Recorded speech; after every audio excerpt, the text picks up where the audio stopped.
hablar, hablar precisamente sobre este tema tan controversial, tan temido también, a veces incomprendido. Hola, doctora Patti, ¿cómo está? Bienvenida. Incomprendido muchas veces porque y negado. Aparte, muchas personas que prefieren vivir en negación ante la incertidumbre, ante el miedo, por supuesto, ante el desconocimiento. Entonces, el día de hoy vamos a tratar de reducir lo más posible todas esas preguntas y todas esas incógnitas, esas condicionantes que de repente nos hacen dudar sobre el diagnóstico o no saber qué hacer al respecto ya una vez que nos diagnostican con diabetes. Entonces vamos a hablar un poquito de sus generalidades, vamos a conocerlo desde cero, por supuesto. Y Salvador Garza, ¿cómo está? Le mando saludos a todos. Pues sí, todos bienvenidos. En relación, ¿cuál es la relación? Por lo general, sabemos que hay dos tipos de diabetes, por lo menos, por lo menos. Diabetes mellitus tipo 1 y la diabetes mellitus tipo 2. En la diabetes mellitus tipo 1 hay una deficiencia absoluta de la producción de insulina por medio de esas células beta del páncreas, debido a que estas células han sufrido algún daño y son incapaces de producir dicha hormona. ¿Cuáles son los signos y los síntomas que caracterizan a este tipo de pacientes? Leito, bienvenida, preciosa. Bendecida tarde también para ti. Los signos y síntomas principales de las personas que tienen diabetes mellitus tipo 1 es casi, no se puede diferenciar mucho las diabetes mellitus tipo 2, pero bueno, es la poliuria, que es la necesidad de ir muy frecuentemente a orinar.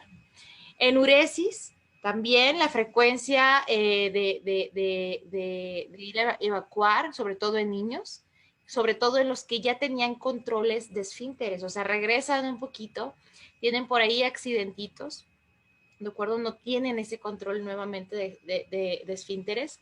Polidipsia, que es mucha sed, la sensación de quererse beber el garrafón completo. Hola, Elvita, ¿cómo estás? Bienvenida, preciosa. Estoy súper mejor. Che, Elvita, besote, me da muchísimo gusto, de verdad, que estés mejor y que cada día, híjole, vayamos evolucionando más. Abrazote y bendiciones. Ay, qué bueno. Me encanta que pongan así como con mil signos de admiración porque ahí se ve la emoción que les da. Qué bueno.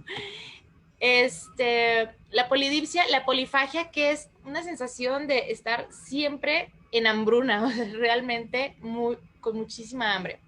Y una pérdida de peso inexplicable, o sea, que no corresponde a que las personas están consumiendo mayor cantidad de alimentos, sin embargo, su peso cada vez está deteriorando un poquito más, ¿no?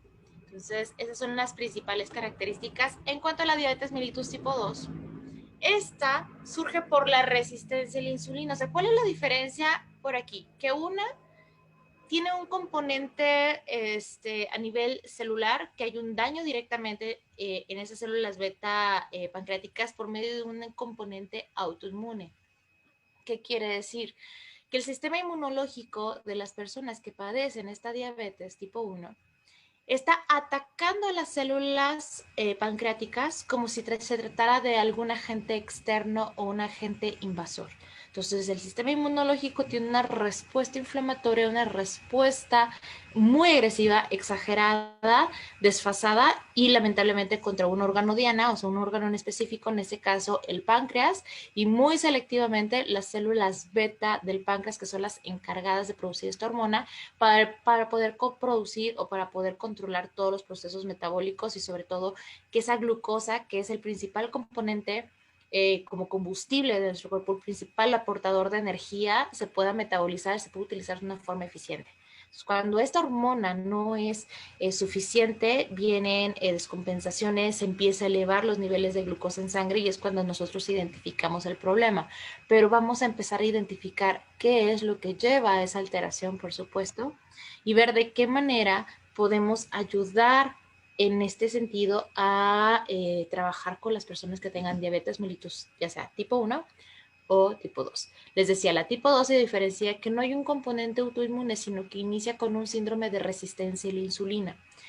¿Cómo es esto? O sea, el problema no inicia de raíz con una destrucción masiva de las células pancreáticas, sino más bien se extiende hacia todas las células del cuerpo, donde comienza a haber una incapacidad para asimilar y para que esa hormona, que es la insulina, llegue a su receptor, se introduzca en ese receptor y active un mecanismo dentro de la célula que hace que ahora sí pueda introducir la glucosa. Hay que recordar que la insulina no es directamente la que agarra la glucosa y la mete a la célula. Es una llave.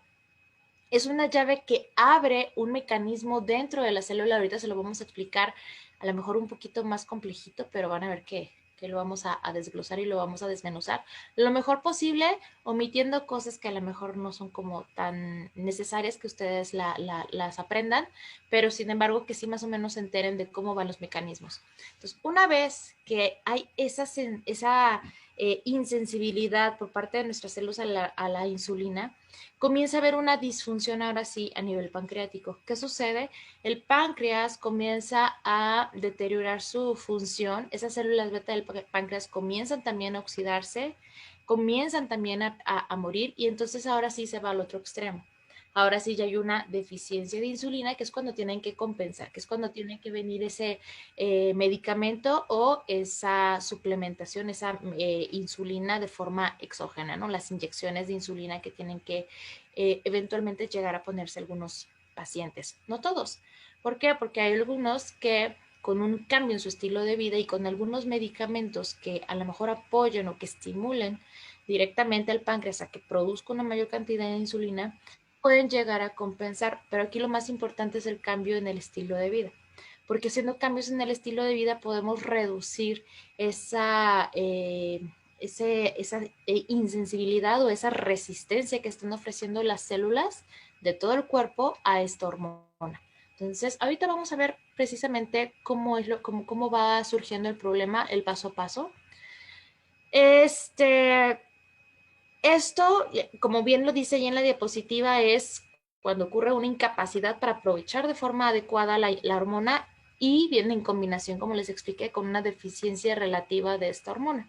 O sea, se va conjuntando. Uno es la célula, que ya forma parte del cuerpo, de los tejidos, que no está utilizando lo que no está recibiendo, la que no la puede adaptar a su receptor y no la puede recibir. Y por otro lado, que el páncreas, yo les he mencionado muchas veces, todo lo que no se usa se atrofia. Entonces, pues si no está siendo bien recibida esa hormona, eventualmente llega un punto donde se atrofian esas células pancreáticas y dejan de producirla. Entonces va como reduciéndose la cantidad cada vez más de la insulina que puede producir el páncreas y por otro lado aumentándose la resistencia en todos los demás tejidos. Entonces, por eso es que es una enfermedad crónico-degenerativa, porque lejos de ser algo agudo que debutas de un día para otro, es algo que se va instaurando de poquito en tu cuerpo, que va haciendo de una forma insidiosa, que comienza con muchas otras alteraciones metabólicas hasta que de repente ya rompimos esa liga por completo, esa capacidad que tiene tu cuerpo de repente de compensar, que también les he mencionado mucho, el cuerpo es compensador por naturaleza, él trata de adaptarse a ciertos aspectos, a ciertas deficiencias, pero tiene procesos adaptativos a corto, a mediano y a largo plazo. Entonces, si lo llevamos a largo plazo, si lo extendemos en el tiempo, y lo llevamos a la cronicidad, pues eventualmente estos mecanismos van a colapsar o ya no van a ser suficientes y es cuando ya surge la enfermedad como tal. Por eso muchas veces les menciono, cuando a ti te hacen el diagnóstico de diabetes, por lo menos, y ojo, mucho ojo con esto, por lo menos 8 años antes inició tu problema. Por lo menos 8 años antes de que comenzaste con alteraciones metabólicas, comenzaron tus células a tener esta resistencia y ya se va como dominó esas fichas cayendo de una en una. Aquí una estadística global, más o menos, para que nos vayamos dando una idea de cómo está la tendencia y cómo ha ido la comparativa de personas con diabetes alrededor del mundo desde el año 2000 hasta el año 2010. O sea, ¿cuánto ha aumentado? Más del 46% en esos 10 años hubo ese incremento en la cantidad de diabéticos alrededor del mundo. que va acompañado de muchísimos factores. Hay que recordar que la diabetes es una enfermedad, sobre todo la tipo 2. La tipo 1 ya identificamos que es una situación autoinmune, que también tiene componentes un poquito ambientales, por supuesto, pero la condicionante genética y autoinmune es la prevalente ahí. Sin embargo, la diabetes mellitus tipo 2 sí tiene muchísimas otras vías y formas de estarse manifestando, por lo tanto es un padecimiento multifactorial. ¿Qué quiere decir? Hay muchos factores que intervienen y que están involucrados en el desarrollo de esta patología. ¿Por qué ha aumentado mucho la diabetes, mi Fernandito? Pues porque estamos comiendo en demasía, porque la cantidad de nutrientes que requiere tu cuerpo como fuente de energía, a final de cuentas nosotros nos alimentamos para darle energía al cuerpo y el cuerpo tiene unas necesidades y unos requerimientos específicos de la cantidad de energía que requiere con base a la actividad física y todo lo que tenga que ser el organismo. Entonces, si nosotros excedemos esa cantidad de energía que le ofrecemos, porque estamos consumiendo en exceso calorías, y no nada más calorías, y no quiero que se imaginen nada más el azúcar, o sea, es una combinación entre excesos de azúcares o de carbohidratos, más específicamente hablando, excesos de grasas, que muchas personas satanizan exclusivamente el azúcar, pero no se dan cuenta que también el exceso en el consumo de grasas son las que están perjudicando en gran medida su salud. Y actualmente estamos consumiendo demasiado de estos elementos y más porque estamos consumiendo alimentos extremadamente procesados. Entonces, esto va aumentando estos riesgos, mi Fernando, y por eso se ha ido como creciendo exponencialmente la aparición de esta enfermedad a nivel global. Ay, mi Chelita hermosa, un abrazote preciosa. Claro que sí, aquí andamos bien y de buenas como siempre. Hola, ingeniero Juan, ¿cómo está? Bienvenido. Entonces, ese es principalmente el factor, Fernandito. Ahorita vamos a ver un poquito más de cosas que también van condicionando esta enfermedad. Dice ingeniero Juan, exceso de golosinas, de aguas negras, refrescos, garnachas. A ver, ingeniero Juan, con mi café no se meta. No, no es cierto. Garnachas, harinas, etc. Así, las garnachas, esas grasitas. Hay una situación que tus papilas gustativas perciben mejor el sabor de los alimentos cuando están como más envueltos en capas lipídicas, o sea, entre más grasoso, más sabroso, es la realidad, pero porque tenemos una predisposición a nivel de glándulas salivales que tienen como esa afinidad y esa predisposición por ese tipo de sabores, ¿no? O sea, lo perciben más fuerte. Entonces, pues sí, lamentablemente lo más rico, lo más sabroso, lo más dañino, no por la calidad en sí del alimento, ojo, sino por la cantidad. O sea, podemos consumir garnachas, por supuesto, que podemos consumir garnachas, pero no es garnacha mañana, tarde y noche. Y 24/7, o sea, la 24/7, bueno, por lo menos 7 días a la semana, o sea, toda la semana. Toda la semana, durante todo el mes, porque hay personas que me desayunan fritangas, me comen fritangas y me cenan fritangas. Entonces, hay que controlar. Y sobre todo cuando en tiempos de frío, ¿no? Que tenemos como un mayor requerimiento energético para conservar la energía y para conservar la temperatura. Y típico que se nos antoja muchísimo más eso justo, ¿no? Pues que las cosas muy dulces, que si el chocolatito caliente, que si las cosas que nos aporten calorcito en cuanto a bebidas y también en cuanto a alimentos, que nos den una carga energética un poquito mayor. Pero bueno, vamos creciendo exponencialmente. Si se fijan, hubo una variación desde 2000 hasta 2010 de más del 46% a nivel global y más o menos ven la distribución hombres-mujeres. No está tan desfasada, o sea, realmente vamos muy, muy, muy de la manita. En Europa hay menor cantidad en varones que en mujeres, pero llega un punto donde se me desfasa, ¿no? Se me desequilibra esto. El numerito que están viendo aquí en azul son la cantidad en millones en 2002 contra la cantidad en rojo, que es la cantidad de millones en variación en cuanto al 2010, ¿de acuerdo? Y más o menos cómo ha ido creciendo. Si se fijan, en el continente que más ha aumentado es en África, Bueno, en Asia también se me disparó muchísimo el continente asiático, América del Sur y América del Norte, Europa, Australia, o sea, ahí vamos como que casi casi de la manita, pero sí se llevó la medalla Asia. Sin embargo, vamos a ver más o menos el número de muertes que ha habido por diabetes por esta causa. Eh, Entre los diferentes niveles, o más bien las diferentes edades, y sobre todo las muertes que se le pueden atribuir a dicha patología, a dicha enfermedad o por los niveles altos, sostenidos, mantenidos de glucosa. Y estamos viendo una diferencia en personas que se consideran adultos, adultos jóvenes, contra adultos mayores, o sea, ya por allá arriba de los 70 años y diferenciado más o menos en cuanto a grupos de hombres o mujeres, ¿de acuerdo? Entonces, ahí más o menos estamos viendo cómo se va distribuyendo. Si se fijan, en un inicio, en etapas tempranas, los hombres llevan la prevalencia sobre las mujeres, pero después de los 70 años, las mujeres somos las que nos llevamos la medalla. O sea, hay algo ahí que sucede, que ocurre a nivel hormonal, que hace que tengamos esta tendencia. Entonces, recuerden que siempre vamos a ver a las personas de forma integral, de forma completa, como para tratar de identificar qué es lo que está ocurriendo y cómo podemos apoyar en ese sentido, en todos los aspectos, para tener como un avance más homogéneo, más equilibrado y como que se vea el avance. O sea, no me interesa avanzar 10 pasos, me interesa avanzar 2, pero que ya no me regrese. ¿De acuerdo? O sea, creo que ese sería el punto. Y pues lo ideal es identificar por qué ocurre esto. Y nos vamos a las muertes, a atribuirles a la hiperglucemia como tal, en esos números, en esos,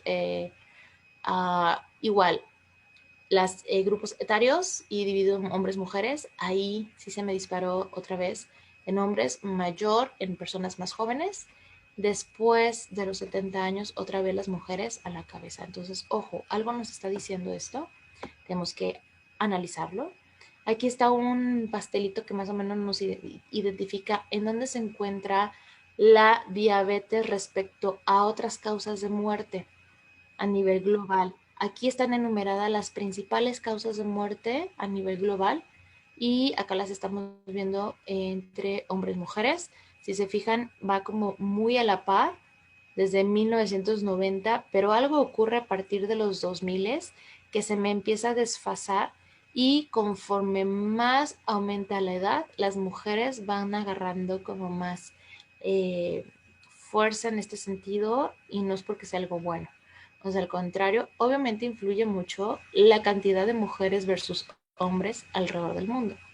¿De acuerdo? Pero independientemente de esto, pues hay muchísimos datos que pudiéramos analizar de aquí que tendríamos que tomar en cuenta, por eso es algo tan complejo de estar analizando tantos datos, porque es difícil encontrar una causa como tal, si no ya hubieran tenido el tratamiento específico, ¿no? Pero nos puede dar ideas de hacia dónde nos podemos ir, por eso hay tantas líneas de investigación en tantas ramas, porque hay una gama y un abanico de posibilidades y de opciones que hay que explotar y que hay que trabajar para poder tratar de una forma más integral o más oportuna y más eficiente, sobre todo, a todas las personas que padecen esta enfermedad.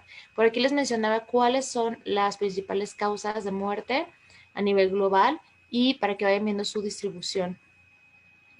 Por ahí en el pastelito estamos hablando de cánceres, de enfermedades cardiovasculares, de accidentes, incluso o enfermedades que son transmisibles a través de madre-hijo, algunas otras enfermedades que no están como muy eh, específicas, pero que bueno, forman parte de todo este pastel. Sin embargo, la gran rebanada dentro de las que están principalmente son las enfermedades cardiovasculares y la diabetes, ¿de acuerdo? Y este otro que dicen, ese otro azul grandote que es otras enfermedades no transmisibles, ¿de acuerdo? O sea, que no son contagiosas, sin embargo, son enfermedades propias del cuerpo. Por acá dice, se escuchó un zumbido desde hace algunas sesiones, como tres, ¿qué será? No tengo idea si sea el ventilador, ingeniero Juan, de la computadora, que sea lo que se activa. Porque si de repente ya tengo que tener la computadora conectada, la laptop conectada constantemente a la luz. Entonces sí como que vibra mucho el ventilador. Entonces si escucha mucho, una disculpita. Y vamos a pedirle a la empresa que nos cambie la computadora. La doctora que estrene. Sí, no es cierto. Dice, su refresco de cola no puede faltar. No, Salvador, el refresco de cola no, pero el café, híjole, híjole, ahí sí tengo issues. Sí tengo serios problemas con el cafecito.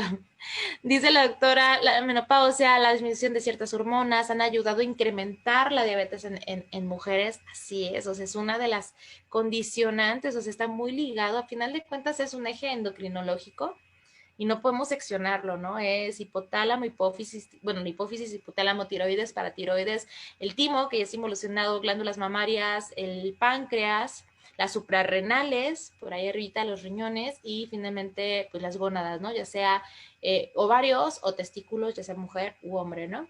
Entonces, pues lógicamente si hay un desajuste en alguno de los órganos productores de hormonas, todo ese eje que tiene un feedback, o sea, que se está retroalimentando, que se está comunicando constantemente, pues va a comenzar a tener como discrepancias. Entonces, por eso viene también esa, eh, esa alteración a nivel hormonal y propiamente la menopausia, pues viene el cese de la producción o la disminución de la producción de ciertas hormonas, que también aumenta todos los riesgos cardiovasculares y de padecer enfermedades, ¿no?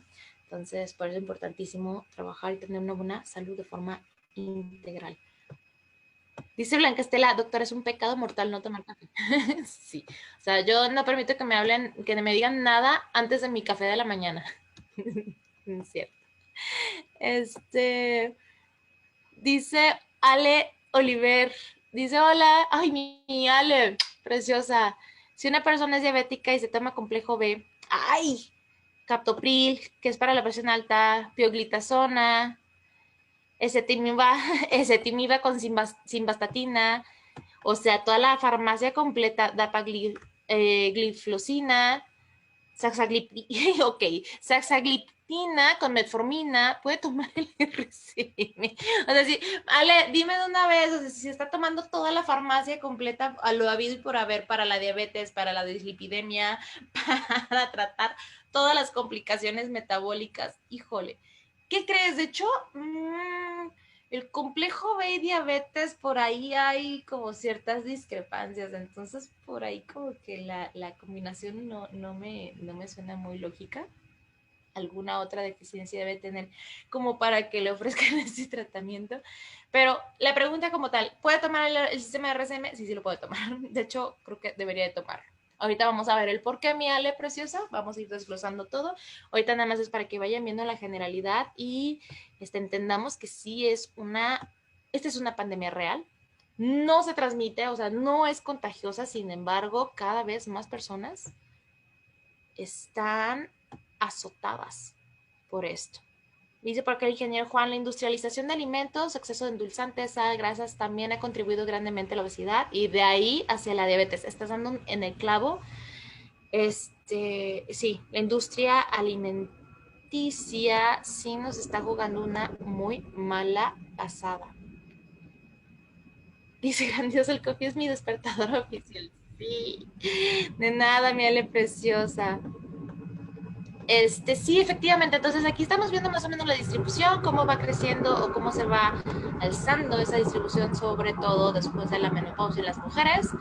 Por aquí ya vamos viendo una perspectiva, o sea, con base a esa tendencia que se tuvo en esos años de 2000 hacia 2010 y haciendo un análisis otra vez retrospectivo que se hizo el último en 2017, ya vamos viendo, o sea, cuál ha sido la tendencia o cómo va la tendencia a nivel mundial en cuanto a porcentajes de adultos que padecen diabetes mellitus. Y por ahí estamos viendo que para 2016 el 8.8% de los adultos a nivel mundial padecían o padecen desde ese entonces diabetes mellitus.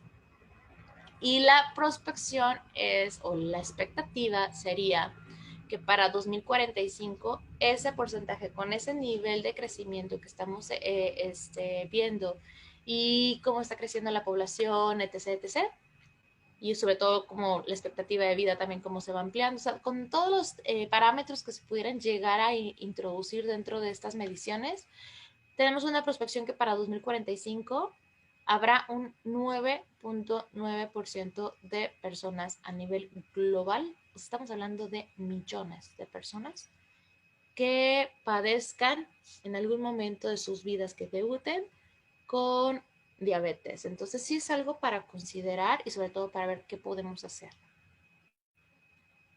Fíjate, súper interesante tu pregunta, mi Silvia. Dice, una persona de 39 años con síndrome metabólico que le aumenta o disminuye la glucosa desde los 14 años, ¿cuál sería la dosis? Ahorita vamos a ir a hablar de dosis, Silvia. Te lo voy adelantando. Tendremos que darle dosis media por lo menos, ¿de acuerdo? Porque es joven todavía, eso nos ayuda un poquito. ¿Cuál es la dosis media? Me va a preguntar mi Silvia preciosa. 2 cápsulas de release por la mañana, 2 cápsulas por la noche, 2 cápsulas de migrastem por la mañana, 2 cápsulas igual por la noche, y de Flo 2 cápsulas a la hora de la comida de preferencia, ¿vale? Pero ahorita vamos a ver cómo vamos a empezar o por qué esta dosificación, ¿de acuerdo?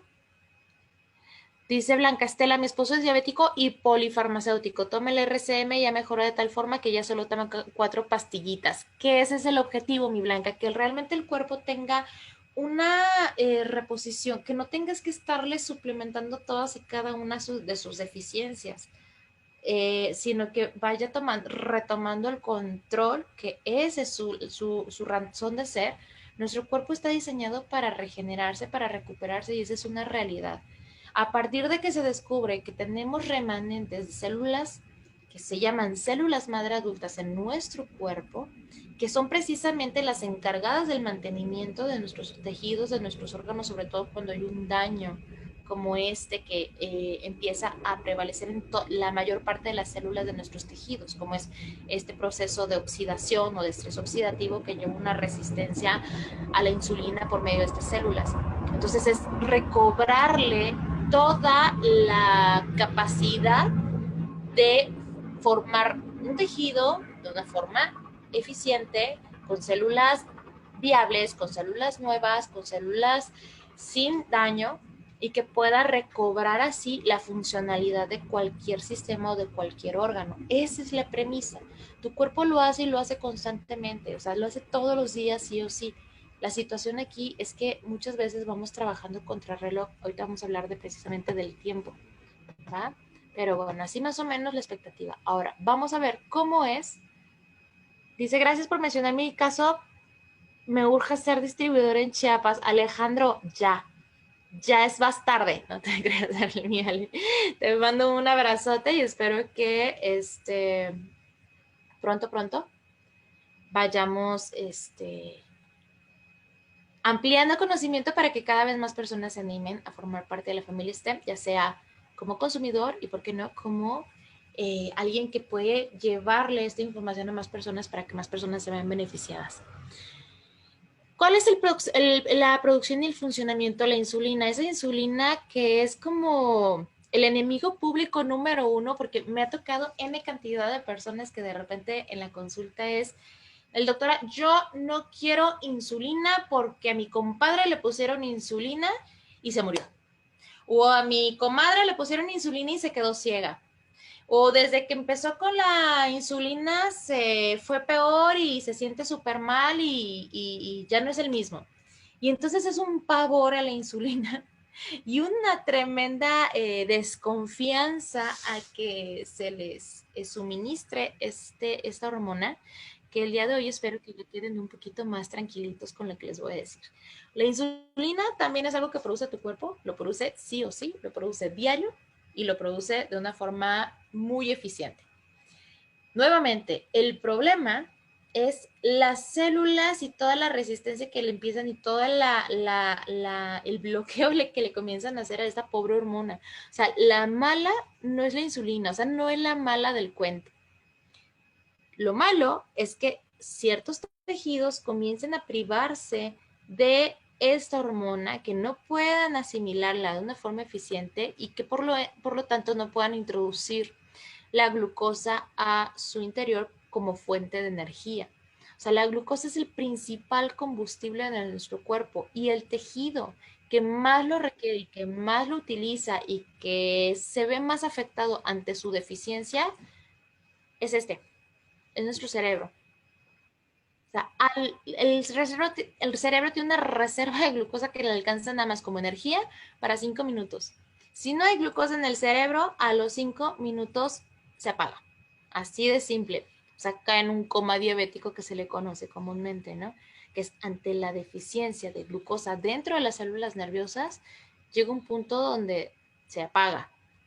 Entonces es muy necesario este elemento porque es el principal combustible de nuestro cuerpo, principalmente de nuestro sistema nervioso. Por eso muchas veces cuando hay alteraciones en nuestros niveles de glucosa nos juegan malas pasadas, porque el cerebro comienza a identificar estas deficiencias de glucosa y manda señales al cuerpo, manda señales a nivel hormonal, a nivel nervioso también, empiezan a estar involucrados otros órganos y tejidos y la respuesta es, fulanito, dame azúcar, dame un pastelito, dame un chocolatito, tómate una coquita. ¿Por qué? Porque yo estoy sintiendo la deficiencia de energía. Yo no sé que hay un montón de azúcar, que hay excesos de azúcar en sangre. Mientras que no esté dentro de la célula, a mí de nada me sirve que alrededor de la célula esté garapiñado. O sea, necesito ese azúcar dentro de la célula. La compuerta tiene un cerrojo y la llave de ese cerrojo se llama insulina. Entonces, una vez que tú ingieres alimentos y que pasan por este aparato digestivo, hay una serie de respuestas mecánicas y bioquímicas que hacen un estímulo a este páncreas. Y es como recibe la señal para que el páncreas identifique, ok, está pasando alimento, entonces yo, páncreas, debo de producir insulina para que todos los carbohidratos que se estén ingiriendo, que se estén absorbiendo a nivel gastrointestinal, puedan ser metabolizados, puedan introducirse en las células y estos sean fuente de energía para todo el cuerpo. ¿Para qué? Para que todos los tejidos puedan estar funcionando y hay unos que comienzan a almacenarlo también, ¿de acuerdo?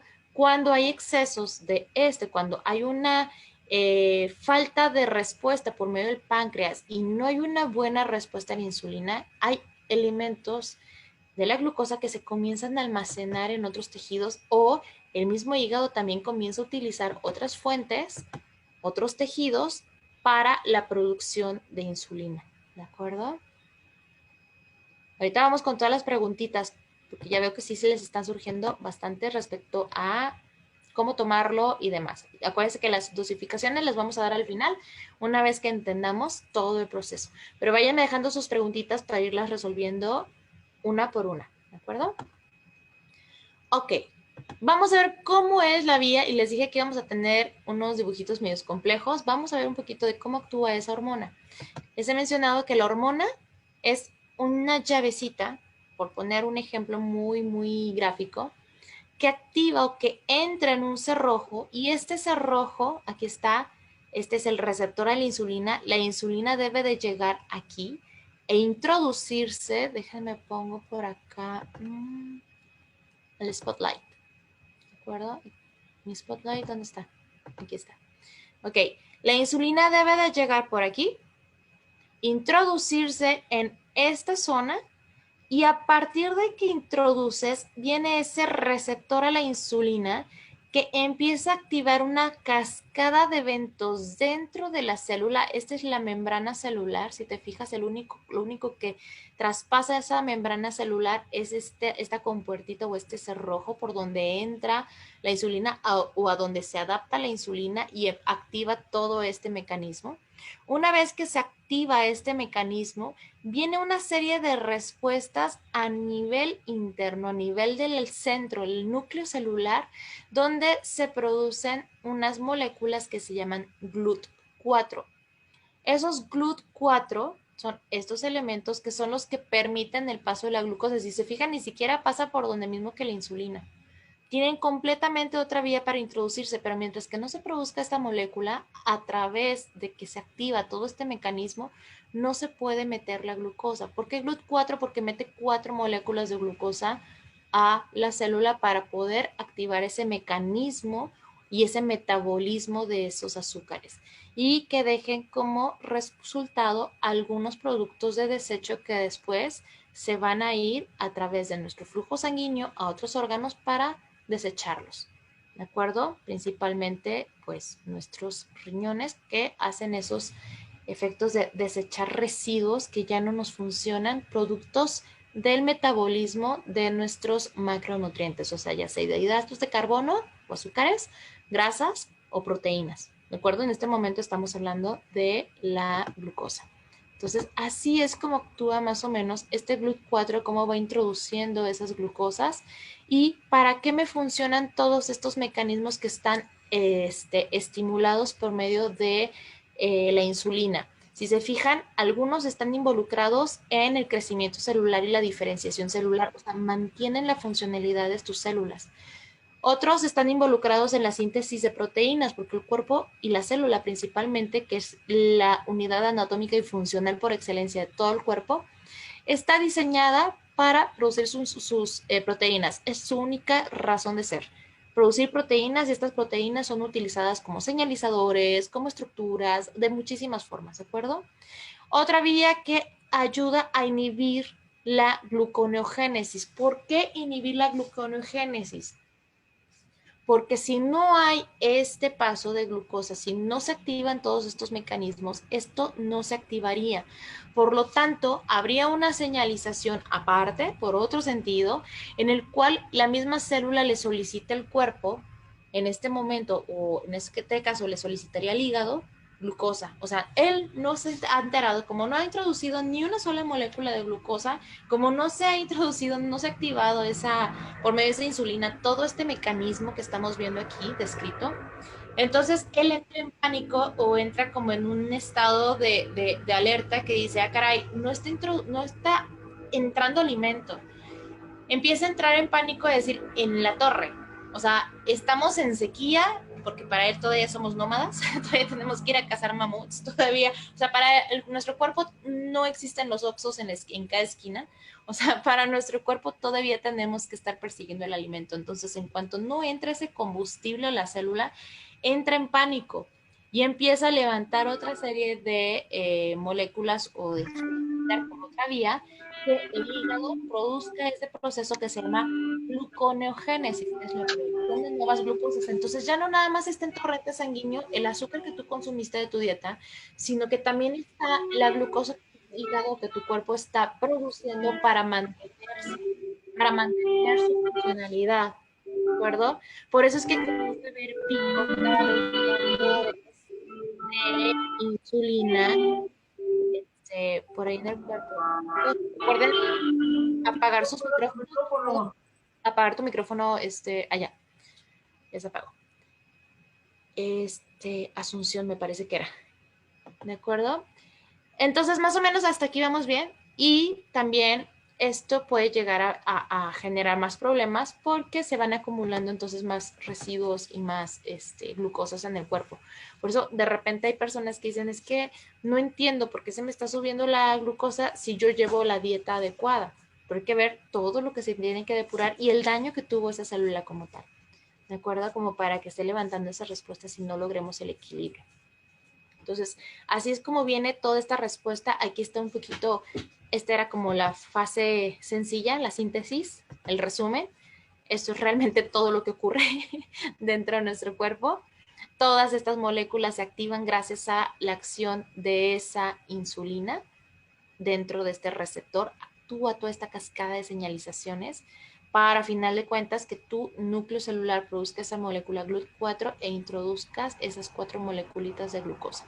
Obviamente, como todo proceso metabólico deja residuos y, por ejemplo, puedes llegar a producir sustancias inflamatorias y algunas proteínas que no sean tan buenas. Así es como funciona entonces el proceso. En una persona no diabética llega la insulina a través del flujo sanguíneo, llega hacia algún tejido en específico donde aquí hay muchas cientos de miles de células, a donde tiene que pasarse la glucosa, ¿de acuerdo? a través de este flujo sanguíneo, pero el receptor, el mecanismo, la vía es por medio de esta molécula que se llama insulina, que también entra a ese mismo tejido previamente, estimula esos receptores y ahora sí viene el abrir compuertas y decir, ok, toda la glucosa que venga pasando por aquí es bienvenida, va a introducirse el tejido, entonces todas las células que están formando parte de este tejido son felices. ¿Por qué? Porque tienen suficiente energía para seguir funcionando de una forma óptima.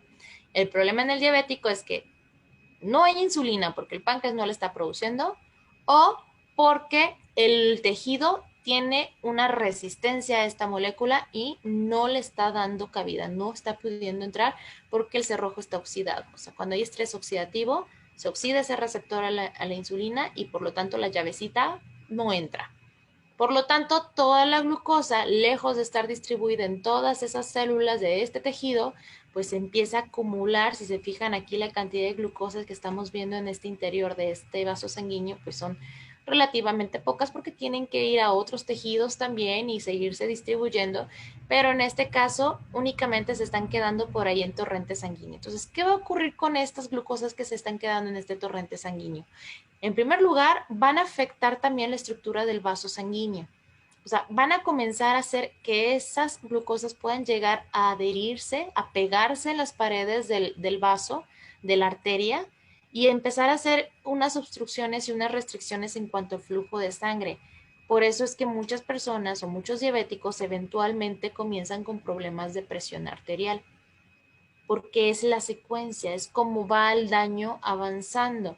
Es que yo no era hipertenso y de repente por la diabetes me dicen que ya tengo hipertensión, pero en mi familia no hay nadie hipertenso. Pues sí, pero es que tú eres diabético y se están quedando por ahí muchas glucosas dentro de este vasito sanguíneo, se están atorando y me están haciendo un vaso sanguíneo rígido que tiene muy poca flexibilidad, por lo tanto eso genera una resistencia al trabajo del corazón y corazón tendría entonces que trabajar con muchísima más fuerza para tratar de mover toda la sangre a través de este tejido y eso aumenta la presión arterial sistémica. ¿De acuerdo? A lo mejor esto está en los vasos más distales, los más pequeñitos, en el tejido o en el órgano más recóndito del cuerpo. Sin embargo, esa resistencia hacia lo más pequeñito, pues le están obstruyendo y le están obstaculizando el trabajo al corazón. Entonces, por eso es que va evolucionando de esta forma. No le tengan miedo a la insulina exógena porque lo que hace es meterse, o sea, al haber mayor cantidad tienes más posibilidades de que alguna célula o algún receptor de esa insulina, que no hay uno solo en la célula, hay varios, puedan captar esas cantidades de insulina y puedan metabolizar el azúcar de una mejor forma. O sea, no es que esa molécula o esa hormona te esté haciendo daño, el problema es todo el tiempo que tuviste esto como para llegar a requerir o para llegar al punto donde ya tu páncreas colapsó y no produjo la insulina en lo absoluto. O sea, el problema es que comienzas con una resistencia y eventualmente yo les dije, todo lo que no se usa se atrofia. Si el páncreas ve tanta resistencia, se ve que no está utilizando la insulina, pues llega un punto donde dice, entonces, ¿para qué la produzco? ¿No? Entonces viene ese efecto, ese daño a nivel de las células que no deja que se produzca en buena cantidad y tienes que estarla ofreciendo al organismo de alguna u otra forma. Como decía el ingeniero Juan, el problema es la alimentación descontrolada, esta industria alimenticia que nos está llevando a tener pues, excesos en la alimentación y el principal problema es la obesidad que lleva a aumento en factores de necrosis tumoral alfa, o sea, empezamos a elevar los procesos proinflamatorios, la leptina, que es una hormona que nos da hambre, de repente por ahí las grasas, fibras musculares de tipo también se activan, empieza a haber una resistencia a la insulina por acción o por la consistente actividad de estos elementos. De repente también empieza a haber una alteración en la secreción de insulina, donde la producción hepática de glucosa se ve aumentada para compensar el que no esté introduciéndose azúcar a la célula. Por lo tanto, y eventualmente ese aumento de la secreción de insulina va a llevar a un fallo en la célula pancreática. O sea, primero la célula pancreática trabaja mucho y avienta insulina, para tratar de compensar y para tratar de metabolizar o para tratar de que se introduzca azúcar a la célula, pero llega un punto donde es tanto el trabajo de esa célula que llega a fallar, que llega a cansarse, por eso dije se empieza a atrofiar. Y viene, por lo tanto, una secreción elevada lleva también a que el mismo hígado diga, bueno, en respuesta a esto yo tengo que producir más azúcar, porque no está siendo suficiente la de la dieta, guiño, guiño, ¿verdad? Es demasiada, pero él no se está enterando. Y por otro lado va a haber una utilización periférica disminuida de glucosa. ¿Qué quiere decir? Que todos los tejidos que requieren ese elemento, ese combustible, no le están utilizando. Por lo tanto, todos estos mecanismos van a llevar a eso, a un fallo en la célula beta del páncreas y por ende a que tú debutes con una diabetes mellitus. Pero ¿qué está debajo del mar? Esta es la puntita, esto es lo que nosotros vemos. Por debajo del mar es tiempo, meses, incluso años de estas alteraciones de procesos inflamatorios constantes, de alteraciones a nivel de las grasas, de estrés oxidativo o de grasas que están oxidadas. Entonces, todo esto nos lleva a ese desenlace. ¿Va? La misma falta de acción del receptor de la insulina o de la insulina y la presencia de ácidos grasos libres, o sea, grasas malas que están introduciéndose a la glucosa, pueden llegar, o es un mecanismo compensatorio o a la par, utilizar la grasa como fuente de energía. O sea, la célula no está utilizando la glucosa como fuente de energía, entonces utiliza la grasa como fuente de energía. Pero esto lo que hace a nivel de la mitocondria es que aumente la beta oxidación, por lo tanto aumenten los radicales libres. Por lo tanto vas a oxidar a esta célula, la vas a estar dañando desde el interior. ¿Esto con qué finalidad lo hace? Es un efecto compensador también para tratar de, por otras vías, tratar de activar esto mismo que debería de activarse con la insulina y tratar de activar todos estos genes a nivel del núcleo celular para producir el GLUT4 y que ese GLUT4 puede introducir la glucosa otra vez, pero empieza a haber una expresión de genes inflamatorios, comienza a haber mucha inflamación dentro de la célula. Por eso es que las células del cuerpo comienzan a morir. Y ahí es donde tú puedes explicar, por ejemplo, una retinopatía diabética, vasos sanguíneos dañados, más estrés oxidativo, células oxidadas, desde los vasos sanguíneos y toda la estructura del ojito, y empieza a haber una pérdida de la visión. O desde aquí, esa expresión de genes inflamatorios y que empieza a haber degradación, que empieza a haber un aumento de radicales libres dentro de la célula, también nos va a empezar a condicionar a que, por ejemplo, los nervios de tus extremidades o todos los nervios de tu cuerpo, los nervios periféricos, comiencen también a degradarse, oxidarse, a destruirse, porque están formados, recuerden, de millones de estas estructuras únicas, independientes, pero que están trabajando en conjunto. Entonces, al morir una, morir dos, morir tres, o morir mil, pues empiezas a experimentar un deterioro en ese órgano y empiezas a tener una neuropatía diabética, ¿no? O si esto está pasando en las células del tejido como tal de tu pierna, empiezas a tener úlceras, o comienzas ya incluso a tener pérdida de la circulación en las partes más distales y amputación de extremidades. O esto ocurre también en las células del riñón y eventualmente ese riñoncito va a llevar a falla y vas a tener una insuficiencia renal por la diabetes. Entonces, ¿qué tenemos que controlar? Uno, si estamos viendo que hay tanto caos en estas células, de entrada necesitamos células que tengan este receptor a la insulina permeable para que se puedan activar todos los mecanismos sin utilizar otras vías y que no se estén expresando genes inflamatorios y que podamos introducir la glucosa, ¿de acuerdo? Que no se estén regenerando tantos radicales libres y que no tengamos que hacer uso de los ácidos grasos que están por ahí en nuestro cuerpo. Obviamente, pues esto va a ser aunado a la dieta. Tenemos que disminuir el consumo de estas grasas para que no me estén permeando, para que no estén introduciendo y no me estén estorbando en los mecanismos celulares. ¿De acuerdo? Si se fijan, es un conjunto de elementos, pero en sí, ¿a qué podemos resumirlo? Requerimos entonces, si hay mucho daño celular y es en muchas células, para eso están las células madre adultas. Cuando hay todo este caos en el cuerpo, el mismo cuerpo también levanta a nivel de núcleo celular otra serie de señalizaciones, todo es señales, o sea, empieza a identificar caos y dice, oh my God, entonces tenemos que mandar otro tipo de señales. tenemos que solicitarle a la médula ósea que libere células nuevas, porque estas no van a prevalecer, porque estas no van a sobrevivir, porque ya entramos en un ciclo de deterioro y no podemos continuar así. Entonces requiero que libere células nuevas para que esta célula supla mi lugar. Y al ser una célula nueva, no trae esta oxidación, trae un receptor a la insulina nuevecito de paquete, completamente funcional, que va a recibir de forma adecuada esa hormona. Entonces es empezar a reemplazar células en tejidos periféricos en todo el cuerpo por células completamente funcionales. Incluso también las células beta del páncreas, pues, que ya se dañaron, que ya se atrofiaron, que ya perdimos porque estuvimos sobresaturándolas, sobreexigiéndoles, y que llega un punto donde dice ya no puedo más y colapsa. Entonces tenemos que suplirlas también por células nuevas para que esas células nuevas produzcan insulina. Vamos viendo todo el caos que tiene que resolver el cuerpo. Obviamente no se va a hacer de la noche a la mañana, pero sí hay formas de ayudarle al cuerpo que empiece a utilizar estas vías y estas rutas y empezar a activar, en lo que mejoramos las condiciones, unas rutas alternas que no sea esta, que no sea la de la insulina, pero hay otras rutas que también se pueden estimular para activar esto, ¿de acuerdo? Para activar la producción o la introducción de glucosas a la célula y que se puedan utilizar como fuente de energía sin ningún problema y sin un exceso en la producción de radicales libres o de genes o expresión de genes proinflamatorios, ¿de acuerdo?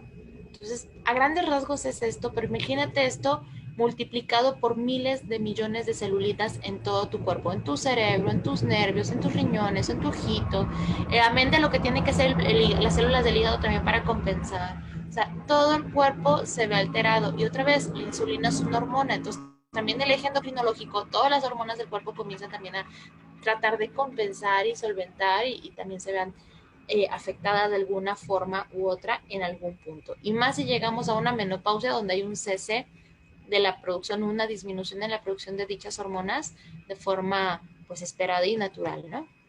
Entonces, ¿cómo actuaría nuestro sistema RCM en este sentido? Ya entendimos, antes de continuar con cómo actúa el RCM, ya entendimos por qué es tan complicado tratar a una persona diabética.